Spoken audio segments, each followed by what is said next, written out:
Eyes in the night. The night after the HOA meeting, I couldn't shake the feeling of eyes on me. Every time I stepped onto the porch, curtains twitched. Every time I walked to the mailbox, a neighbor glanced my way, then quickly turned back to watering their lawn or fiddling with their garage door. It wasn't just curiosity. It was fear. I rubbed the back of my neck, feeling that familiar tension a soldier knows all too well, the kind that tells you someone is watching, analyzing, waiting. But this wasn't a battlefield of foreign lands or firefights in the desert. This was my neighborhood, my home, and somehow it had turned into a minefield of whispers and sideways glances. The next morning, I decided to test it. If they were afraid, I'd make sure they knew I wasn't hiding. I stepped out into the crisp morning air, dog tags hanging outside my shirt like a badge of defiance. I walked down the street slowly, deliberately. The clinking of the tags against each other punctuated each step, a subtle warning if anyone was listening. 2 houses down, Mrs. Jenkins was trimming her roses. Sweet old Mrs. J, the one who used to babysit me when I was a kid, the one who always smelled faintly of lavender and cookies. I smiled, lifted a hand. "Morning, Mrs. J," I said. She froze, clippers in hand, then forced a tight, fragile smile. "Oh, good morning, dear." I took a step closer, trying to reassure her. "It's good to see you. I was hoping." Her eyes darted away. Almost imperceptibly, she shook her head. Then, in a whisper barely audible over the morning birds, she said, "Not here. Not now." Before I could respond, her front door opened abruptly. Her husband's voice barked, "Marge, inside." She hurried in, leaving the roses half-trimmed, clippers lying abandoned in the grass. I stood there for a long moment, stunned, staring at the empty porch. Something had changed in these streets. Something darker than normal suburban politeness. Later that day, I saw a young couple across the street, Tom and Ellie. Tom had been my partner in every street football game and makeshift baseball match in the cul-de-sac. Ellie, always laughing, with that bright spark in her eyes. They were unloading groceries. I remembered their family cookouts, summers of lemonade stands, snowball fights, and Halloween costumes. Memories of innocence in this neighborhood, now overshadowed by fear. "Hey," I called, forcing a smile I hoped looked natural. "Long time." Ellie's face brightened for half a second, but Tom shot her a look so sharp, it seemed to drain the warmth from the air. She swallowed it down, and he gave me a stiff nod. "Yeah, long time." I stepped closer, lowering my voice. "Listen, about last night. That meeting, Karen can't really."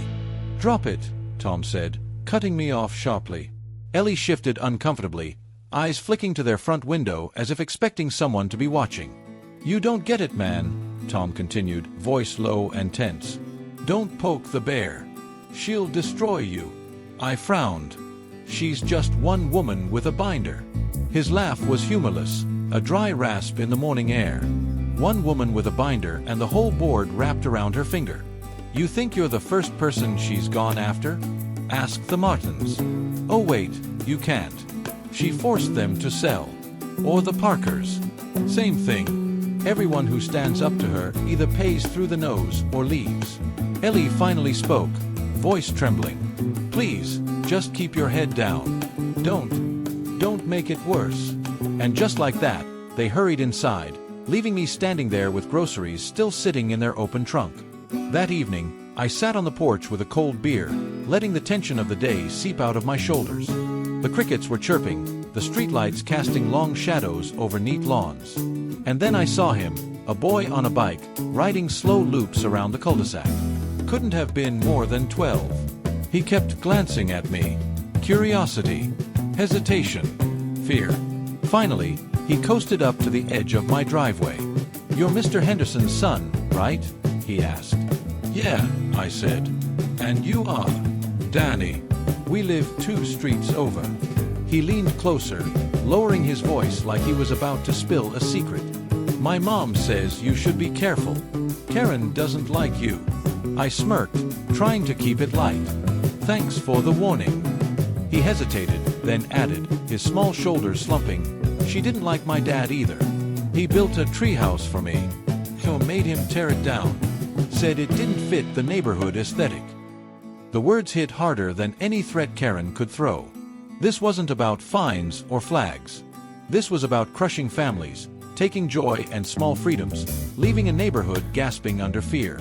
Before I could respond, a sharp voice cut across the street.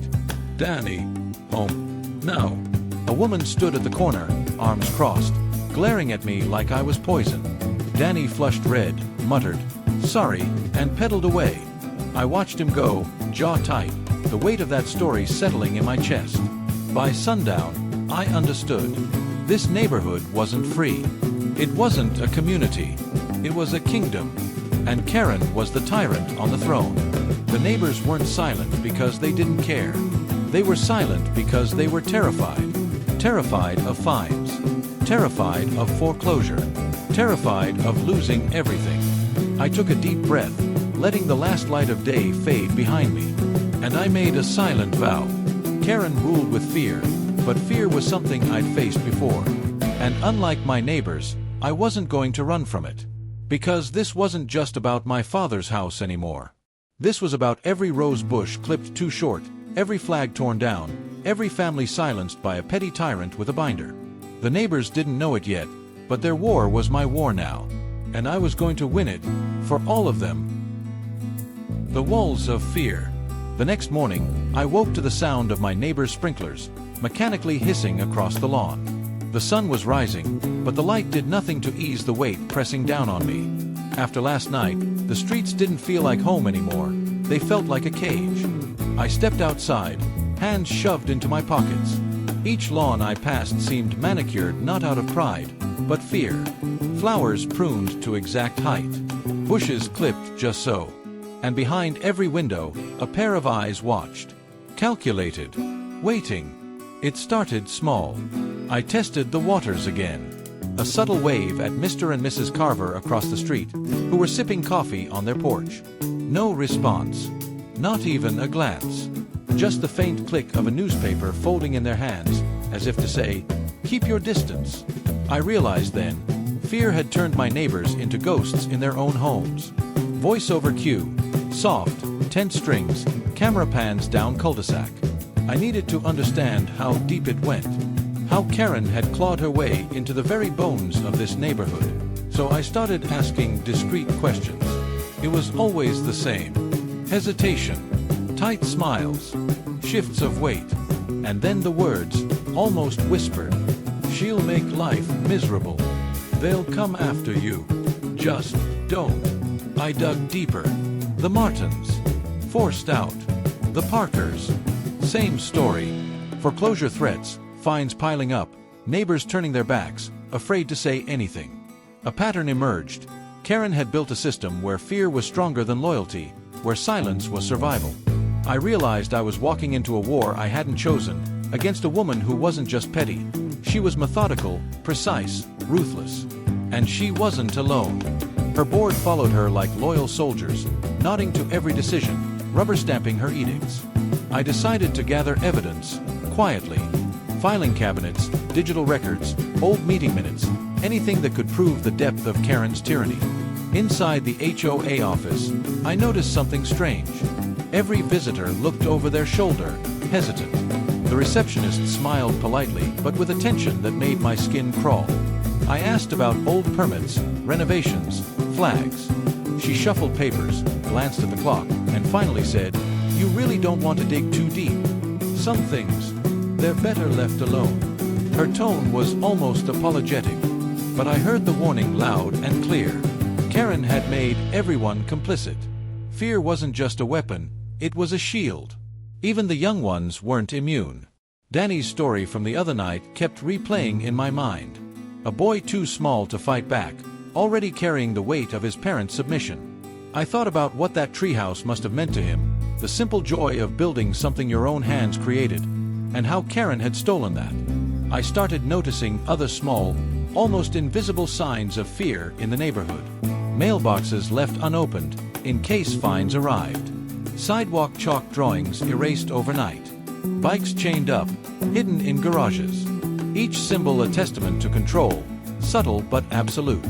I approached Mr. Lee, a retired teacher who always gave me extra cookies at the local grocery store. "Hey, Mr. Lee," I said cautiously. "Do you remember the Parkers? The Martins?" He flinched. Eyes darted to the nearby street before meeting mine. I can't talk about it. Not here. Not now. Look, I get it," I replied, lowering my voice. "But this, Karen isn't just hurting a few people. She's hurting all of us." He swallowed hard, shaking his head. "People think standing up is brave. It's not. It's suicide for your reputation, your house, your life." The word stung, but also fueled something inside me. He wasn't wrong. Fighting Karen could cost everything, but doing nothing would cost more. The first small victory came unexpectedly. A single envelope slipped under my door, unsigned. Inside, photographs of HOA meeting minutes, documents proving Karen had pressured homeowners to sell, fines levied unjustly. It was enough to show the pattern, but not enough to make anyone act. Fear still paralyzed them, still chained them to silence.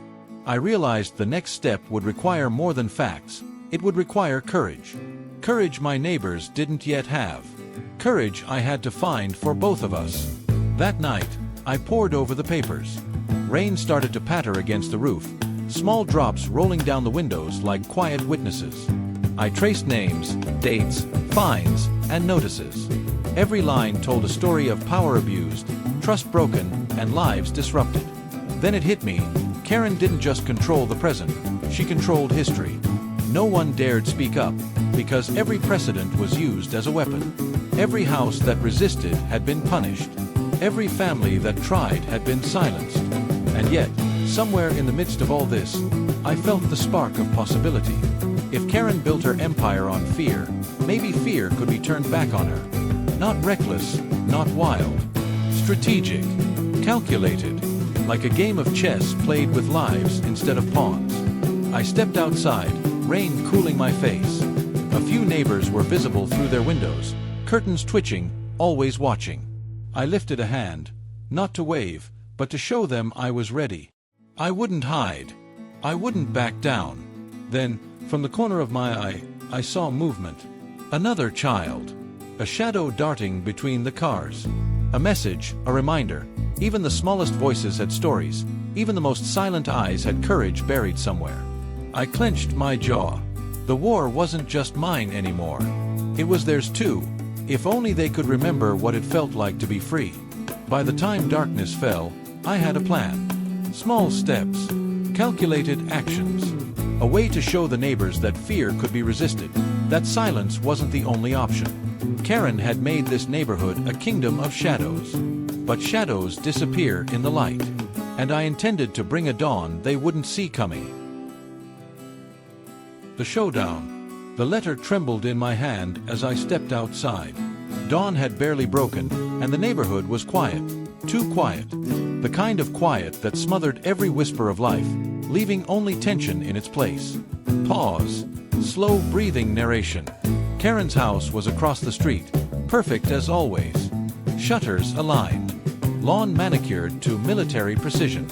And, perched behind the living room curtains, her eyes were already on me. I swallowed hard, heart hammering. She had always been a predator hiding behind civility. But now, with my father's evidence in my grasp, I wasn't prey anymore. Lower voice. Determined. I'd spent hours studying the papers, connecting the dots, tracing her influence, her bribes, her hidden property holdings. Every detail reinforced one truth. Karen ruled this neighborhood like a queen with a whip, and her subjects were terrified. Not me. Not today. Whisper. Tension rising. I made my way down the street, envelope tucked safely in my jacket. The breeze carried the faint scent of freshly cut grass, almost mocking me with normalcy. And then I saw him, Danny, the boy on his bike, peering at me like a scared little soldier. He slowed to a halt. You're really going to do it?" he asked, voice barely above a whisper. I crouched to meet his eyes. "I'm going to fix this. Not just for me, but for everyone." His small shoulders slumped.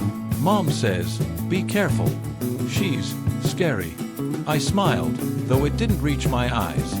"I know. But sometimes, Danny, The scary ones only get scared when someone stands up to them. Pause. Shift to protagonist POV. By mid-morning, I was back on the porch with tools and letters spread across the railing. I was preparing, not just for confrontation, but for proof. Every note, every document, every receipt my father had left, this was my arsenal. And then she arrived. Karen. This time, no muffins. No false smiles. Just heels clicking against the sidewalk, her eyes sharp, calculating, dangerous. She stopped at the bottom of the steps, hands on her hips, evaluating me. "Well, soldier," she said, voice smooth, almost amused. "You've been busy." Lower voice. Intense. I stepped forward, my own hands clenched into fists, not from fear, but from resolve. "I've read your files," I said evenly. "Your deeds, your receipts, your HOA tricks. You're not in control here. Not anymore." Her smile flickered. A shadow passed across her face. For a moment, just a moment, I saw her panic. Pause. Slow build. Karen's voice dropped, sweet as poison. "Oh, and what exactly are you going to do with that?" I held up the envelope. This. Every bit of evidence my father collected. Every lie, every hidden property, every intimidation tactic. And I'm going to make it public. Fast pace. Rising tension. Her eyes narrowed. "Do you know what you're saying? If I wanted to, I could have you fined, arrested, humiliated. You'd be nothing by nightfall." I laughed. Not out of fear, but fury. "Then do it. You're a paper tiger, Karen. You scare people who are weak. But not me. And not anyone else who's tired of living in fear." The first neighbor peeked out from behind a curtain, a shaky head, a small hand over a mouth. Then another. And another. Soon, dozens of eyes were on us. Silent, but watching. Waiting. I realized in that moment. Fear was contagious, yes. But so was courage. Whisper. Suspense. Karen stepped closer, face inches from mine. "Do you really think these neighbors will help you? They'll turn on you the moment the first fine comes." I pointed to the street. "I don't need them to attack. I just need them to stop hiding. One small act of defiance is enough. And they're ready. I can see it in their eyes." A tremor passed through her lips. For the first time, her control faltered. Pause. Dramatic beat. Then, from the shadows, Tom appeared. And behind him, Ellie. And then Mrs. Jenkins, carrying her half-trimmed roses. One by one, neighbors stepped onto their lawns, glancing at me, then back at Karen. They weren't smiling. They weren't laughing. But they weren't cowering either. Lower voice. Tension peaked. Karen's composure cracked. This isn't possible," she hissed. I spread out the papers on the porch railing. "It is. And it's only the beginning. Every violation you've thrown, every family you've pushed out, every lie you've spread, it's here. And now the world will see." Her face went pale. Not anger. Not rage. Fear. Real, primal fear. Pause. Let it land. She backed away slowly, hands rising as if to shield herself. You don't understand." I leaned in. "I understand perfectly. You thrive on fear. But today, that fear ends with you." Fast cut. Suspense building. The neighbors watched silently, some with tears, some with clenched fists, all witnessing the tyrant finally confronted. Karen's eyes darted. She measured the distance, calculated escape, and then she ran. Across the street. Into her house. Slamming the door. Locking it behind her. Pause. Quiet tension. The street fell silent, except for the soft hum of lawn sprinklers, the faint rustle of leaves in the breeze, and then, slowly, applause. A hesitant clap from Mrs. Jenkins. Then Tom.